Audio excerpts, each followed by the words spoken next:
11월에 또 한 채 매도 계약을 했다고 하네요. 그러니까 두 번째 주택까지 이제 매도 완료를 했다고 하고 1억 철은에 받는 빌라 1억 5,700에 매도했다. 그러니까 세전으로 4천만 원죠. 세전으로 4,700이니까 한 3천 정도 남지 않을까? 다 하고도. 경매는 돈을 잃을래야 잃을 수가 없어요. 근데 갭 투자 2년 뒤에 떨어져 있으면 진짜 수억 날릴 수도 있다, 진짜.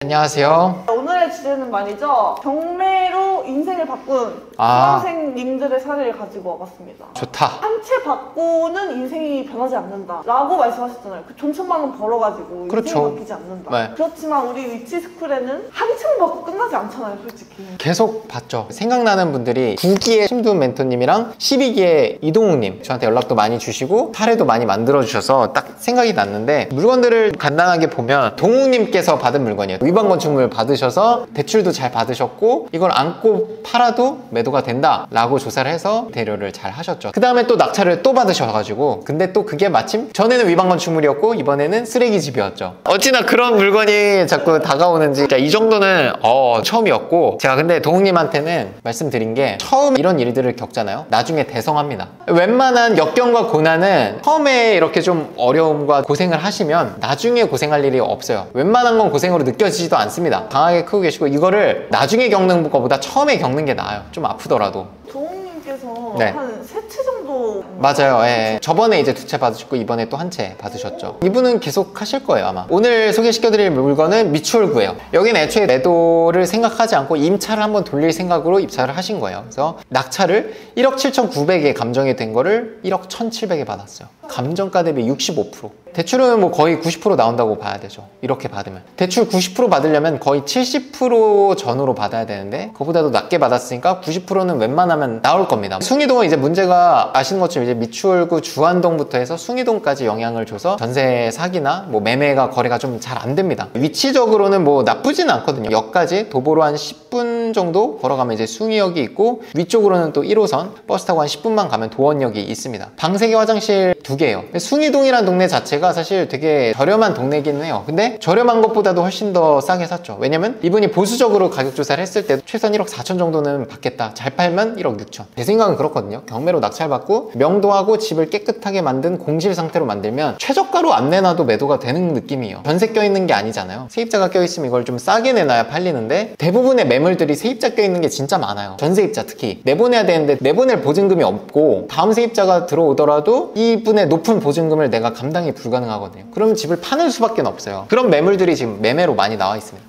근데 우리 집은 공실 상태로 인테리어가 돼 있다? 이거보다 좀 안 좋아도 더 비싸게 팔 수도 있는 거죠. 실입주자분들한테. 오피스텔 공시지가는 여기 국세청 홈택스에서 기준시가 조회해서 오피스텔 상업용 건물로 들어가셔서 법정동 조회해서 331-7 하면 단지명이 나오고요. 삼성캐슬 502호 단위 면적당 기준시가 그리고 건물 면적이 나옵니다. 요걸 그대로 곱하시면 돼요. 나와 있는 대로 곱해보면 1293 곱하기 89.689 여기에 126%를 하면 1억 4,600입니다. 1억 4,600인데 낙찰이 얼마죠? 낙찰이 얼마야? 1억 1,000이라고 하시잖아요. 공시지가 수준으로 받은 거예요. 공시지가가 1억 1,500입니다. 근데 숭이동 특징이 있어요. 여기는 매매 사례가 잘 없고 거진 다 전세로 세팅을 해서 매매 사례가 잘 없긴 해요. 그래서 가격 조사가 좀 쉽지는 않은데, 가격 조사가 쉽지 않아? 그러면 공시지가로 받으면 돼. 무조건 이기고 들어가는 거죠. 너무 잘 받았어요. 왜냐면 이게 반값이 된 건데, 반값이 되면 이제 많이 들어오잖아요. 그럼에도 불구하고 8명, 10명이 안 넘어요. 반값이 됐는데. 근데 오피스텔을 또 관심 있게 보시면 좋겠어요. 취득세 4.6%라서 좀 사는 사람들이 좀 부담스럽다라고 할 수 있으면 이런 거 그냥 싸게 사서 취득세 지원을 해주세요. 가격을 더 깎아주시든지. 공시지가 수준으로 사면 그 정도 배려 못 하겠어요. 그리고 오피스텔이 지금 예전에 비해 경쟁률이 너무 많이 낮아져서 진짜 싸게 받을 기회가 많습니다. 반값이 되면 예전에 20명, 30명 들어오는 물건들이 10명도 안 들어오니까 2등이랑 차이도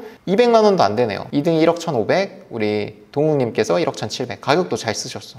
이런 분들이 확실히 돈을 벌어가요. 싸게 받으면 사실 그 다음부터는 제가 맨날 얘기하잖아요. 맡길 때가 있잖아요. 뭐 문제 됐을 때 뭐 맡기고, 뭐 인테리어 맡기고, 뭐 대출 해줄 분 또 우리 리치스쿨 이은혜 실장님 계시고, 이러니까 그냥 하는 거죠. 우리 심두훈님은 9기 수강생인데 제가 들은 것만 거의 한 8채 정도 받으신 것 같거든요. 근데 이분은 좀 지방 쪽 물건을 보고 계신데, 여러분들이 착각하시면 안 되는 게, 저는 집이 경기도 남부에 살고 있으니까 제가 움직일 수 있는 범위 안에서의 물건을 보고 있는 겁니다. 수도권 수도권에서. 근데 이 두우님 같은 경우는 대구 쪽이라든지 좀 아래쪽 물건들을 보고 있어요. 그쪽 물건이라고 해서 수익이 안 되는 게 아닙니다. 저는 오히려 지방 물건이 내가 잘 아는 동네면 더 메리트 있다고 봐요. 왜? 경쟁이 훨씬 더 덜하니까. 수도권보다 더 싸게 받을 여지가 있고, 두우님 물건은 뭐 8개나 돼서 다 말씀드릴 수는 없고, 매도된 거 대구 평리동에 있는 다세대 주택이고 1억 9,700에 감정이 된 게 반값이 돼서 9,600까지 떨어져 있는 상황에서 10명이 입찰했고요. 우리 두우님께서 1억 3,300, 그리고 2등이 1억 2,100, 10% 정도 차이가 나는데 그 의미가 없죠. 전세는 1억 6천, 전세보다도 싸게. 지방 빌라도 괜찮나 보다. 저는 지방 물건을 진짜 하고 싶어요, 솔직히. 근데 육아나 이런 것도 있고 하다 보니까 멀리 가기가 좀 어렵거든요. 그래서 못 하는 거지. 제가 만약에 자유롭게 다니는 입장이었으면 저는 적극적으로 지방 가서도 이런 거 했을 것 같아요. 반값된 거 위주로. 그래서 지방에서도 강의 들으러 많이 오시는 것 같아요. 맞아요. 강의 듣고 나서 여기서 들은 내용을 가지고 지방 물건에 접목을 하잖아요. 되게 경쟁 우위예요. 왜냐면 이런 교육이 지방엔 잘 없거든. 이런 인프라가 지방엔 잘 없거든요. 꾼들은 수도권에 좀 많이 있습니다. 그러니까 경쟁 자체가 훨씬 더 낮은 거죠. 1월에 강의를 듣고 2월부터 경매를 시작하셨다. 월 한 채씩 낙찰받자라는 생각으로 이제 아래쪽을 돌아다니셨고 6월까지 총 5개를 받으셨어요. 그래서 아파트 2채, 빌라 3채를 낙찰받고 7월부터 갑자기 본업이 바빠져서 본업을 하시고 계시고 9월부터 다시 시작하고 계십니다. 그래서 빌라 한 채가 그 사이 이제 완료가 됐고 금방 되진 않았어요. 한 4개월 정도 걸리셨네요. 감정가 1억 9,700짜리를 1억 3,880에 받았습니다. 조사하셨을 때 1억 8천에서 2억까지 매도가 가능하다고 했는데 1억 8천에 올려놨을 때 처음에 임차인이 거주하고 계셨었나봐요. 임차인이 거주하는 상태로 1억 8천에 올렸는데 문의가 없었다. 확실히 누가 살고 있으면 매매가 잘 안 됩니다. 집 자체가 좀 지저분해 보이니까. 그리고 임차인이 나가고 나서 매도 가격을 1억 6,500까지 너무 낮췄다. 이거 더 비싸게 팔아도 됐는데 낮췄더니 이틀 만에 매도가 돼버렸어. 아쉬웠을 수도 있어요. 세입자가 나가면 이 물건 자체가 되게 메리트가 생기거든요. 공실이면. 그래서 이틀 만에 매도가 된 거죠. 비용을 전부 제하고 나니까 최종적으로 남은 여기 비용들 되게 상세하게 써주셨어요. 다 했더니 1,600만 원 정도가 남았다고 합니다. 엄청 싸게 팔았는데도 1,600만 원이 세후로 남은 거니까 이거 되게 사실 크죠. 뭐 조금 더 욕심 부렸으면 더 많은 수익을 얻었을 텐데 라고 하지만 매도하는 입장으로 수익을 난 것만으로도 좋습니다. 제가 말씀드리는 거예요. 월급의 4-5배예요. 아무리 욕심을 줄여서 3일 만에 매도를 했는데 월급의 4-5배를 번 거는 진짜 경매만한 게 있을까 저는 생각을 하고, 단순히 1,000만 원을 벌었다 2,000만 원을 벌었다 이런 거보다 낙찰받고 임차인 내보내고 매도하는 것까지 정말 풀로 한 사이클을 돌렸기 때문에 이제부터는 더 잘하겠죠. 더 적극적으로 할 거고 더 좋은 물건을 보게 될 거고 앞날이 정말 이제 기대되는 거죠.